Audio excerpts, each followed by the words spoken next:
What's up, guys? It's Red Reactions here, and today we're gonna be watching this,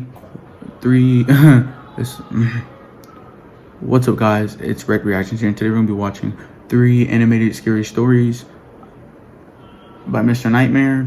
So he has like 2 million subs, I think. His channel will be in the link. The channel will be in the link in the description. So will the video be.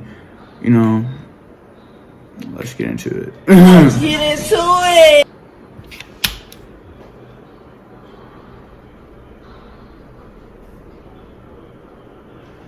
I've been staying in my apartment in Jersey City during this coronavirus epidemic. My roommate has since gone home to Ohio to stay with her family during all this, so I've been in the apartment alone. I've been mostly just watching new movies and shows. I try not to go out too much because my city is pretty bad right now.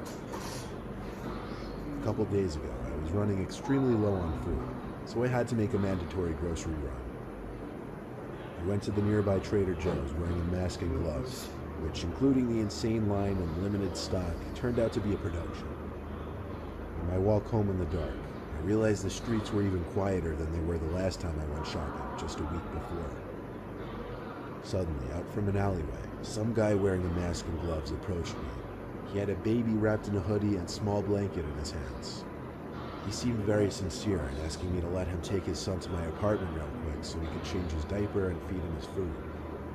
He swore to me that he was clean, and that he really needed this favor for just 5 minutes, that it was an emergency. Hearing the baby's little cries, and the fact that this man even had a child with him and just seemed sincere, the soft part of me agreed. I led him to my apartment building. It was only a short walk from there. We walked up the 3 stories to my apartment, and I led him inside, asking him to close the door behind him.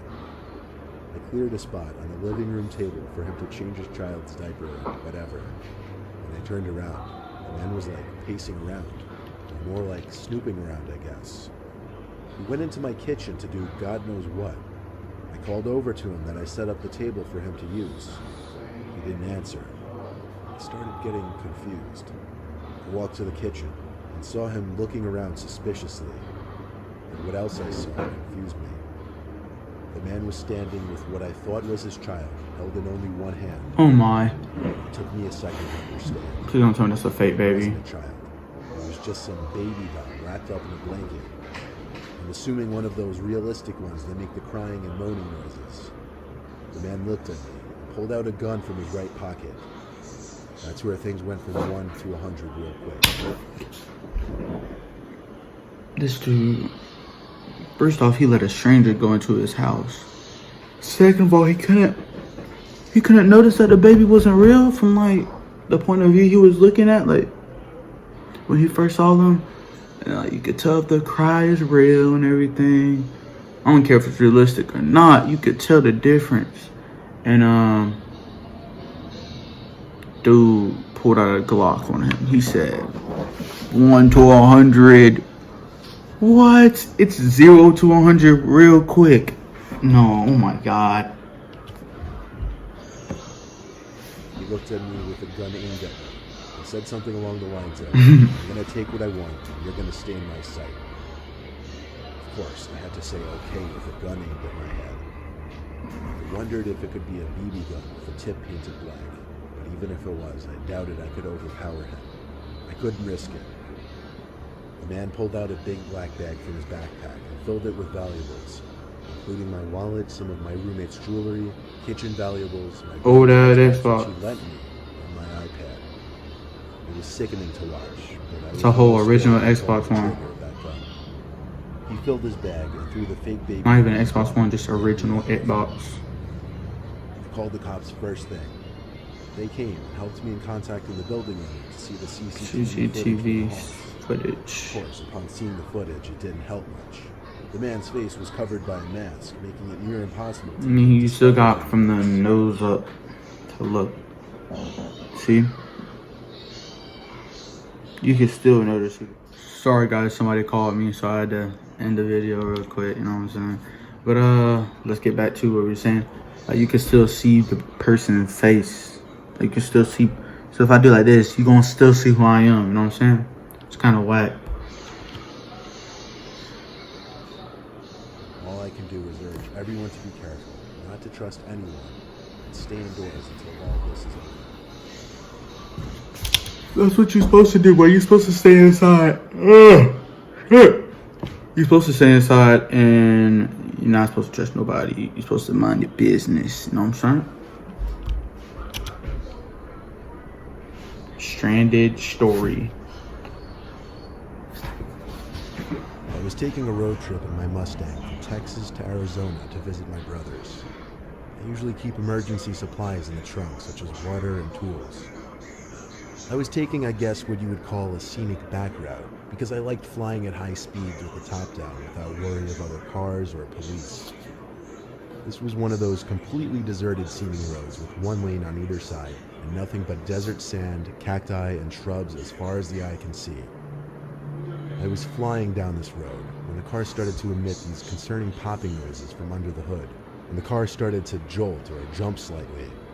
I put a heavy foot on the brakes to bring the car from a speeding 90 miles per hour to a less than gradual halt.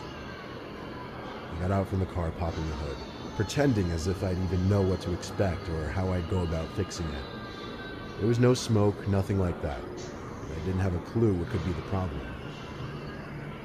I got back in my car to try and start it, and as I feared, the damn thing wouldn't even start back up. Wouldn't start.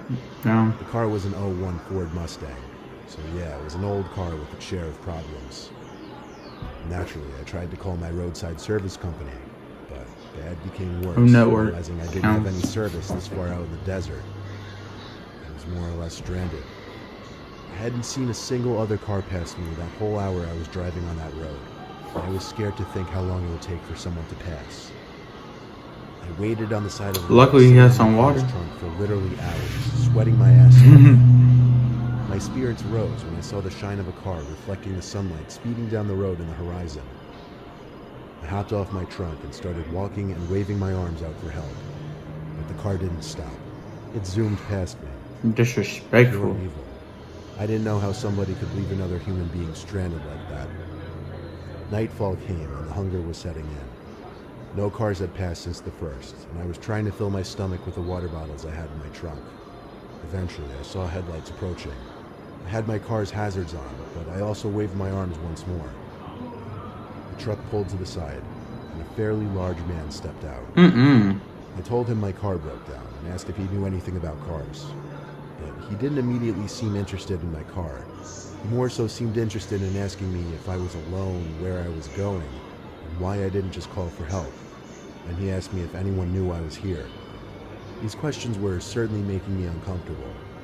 He finally offered me a ride. Though if he was trying to make a point of making me uncomfortable, he accomplished that. I stepped up into his pickup truck, and off we started driving.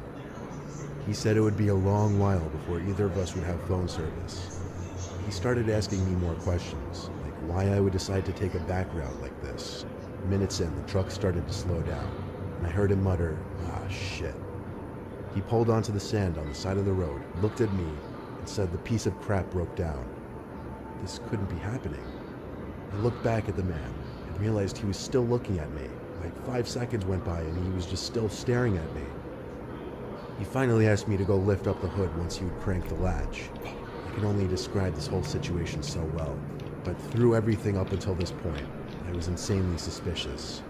I went in front of his truck with a bit of distance between the front and I, and waited to hear a click, meaning the truck's hood was unlatched. In my head, I was picturing him trying to run me over, and that's exactly what happened. As I took one step towards the truck to try and open the hood, I heard the roar of the engine as the man was on the gas. I dove for my life. If I reacted half a second later, I'd have lost my legs or instantly been killed. I took off running into the pitch black night, looking back to see the taillights still there. And then this. Damn. Gunshots. Oh, That man was trying to kill me. It was too dark out there for him to possibly shoot me dead without some kind of luck, but I thought I was going to die at any moment. I heard a truck speeding off in the distance, so I turned and saw the taillights of the truck slowly disappearing down the empty road. I eventually fell asleep on the side of the road, and the nightmare didn't end until early morning, when I woke up to another pickup truck passing by. I waved them down, covered in dirt and sand, and thank God this man was actually normal, he and his wife. They gave me water and drove me to the nearest town where I was able to call the towing company. It was a 45-minute drive back to my car on that goddamned road, then that same distance back to bring it into a shop. Long story short, this was the worst trip and experience of my life. Having someone try to run you over and then shoot at you isn't something you simply get over. See, that's the thing. You just can't. First off, I mean, taking the back road ain't bad. Like, come on, man. Just drive regularly. Go on the road you're supposed to go on. You won't try to get murdered by no grown man. It's like, come here, baby girl. No. Oh, baby. Gotta go.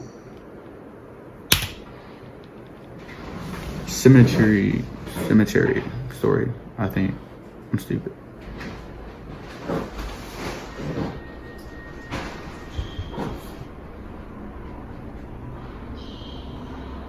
When I was 19, my friend Sean, who was a big goofball, came over to chill in our basement as he often would during the summer. I remember he had a Coke bottle in his hand and Whack little kids. and he said we should check out that creepy little cemetery across town. It was the most random idea ever, and I even told him that.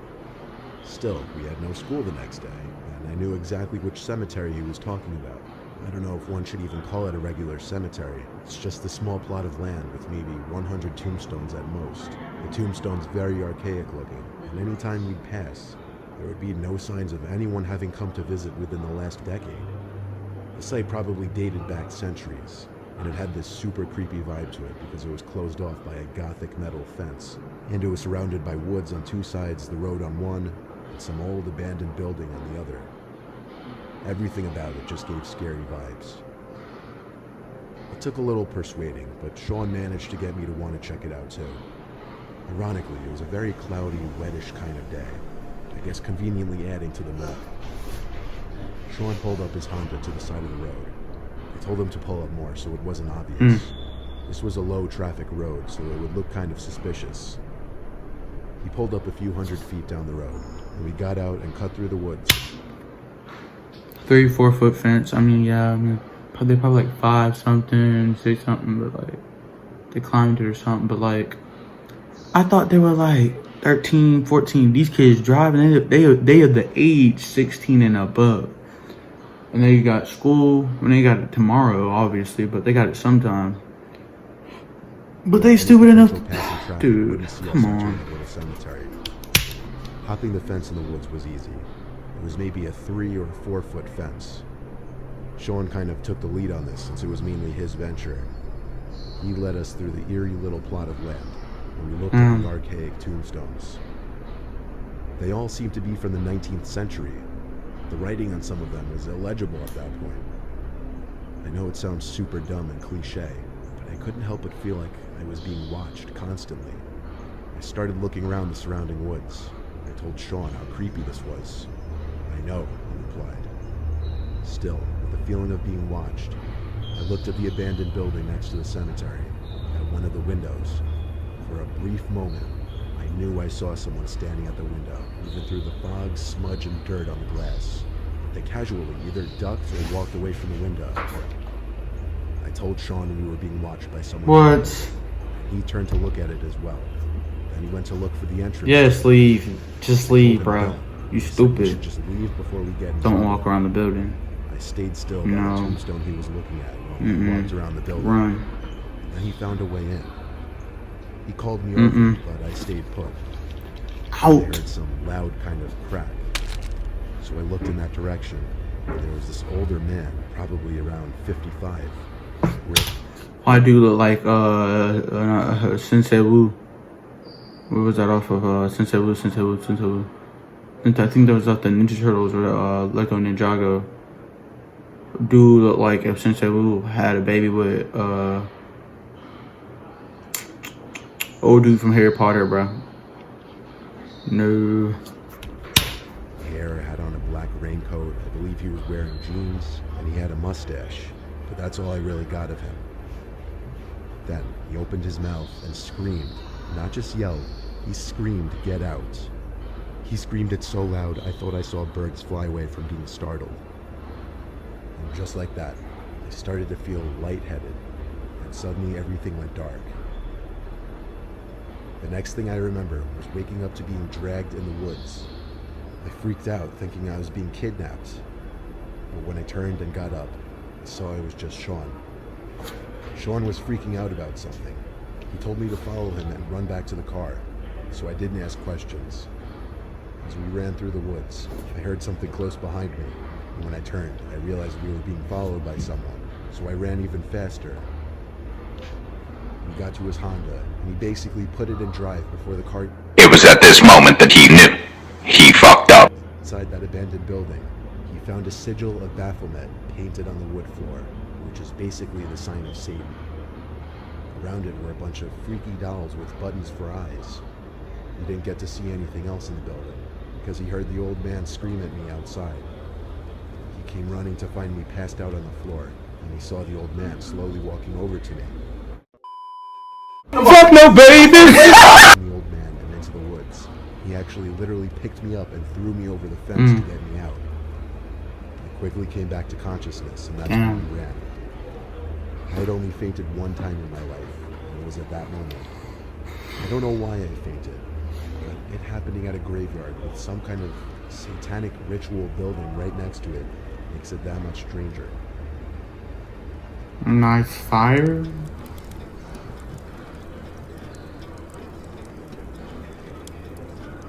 I'm scared I might get jump scared.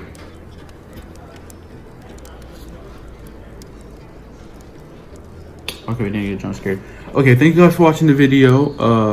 I'll be uploading another video tomorrow or today. It'll be another scary story. It'll be I think 3 scary lockdown stories at school.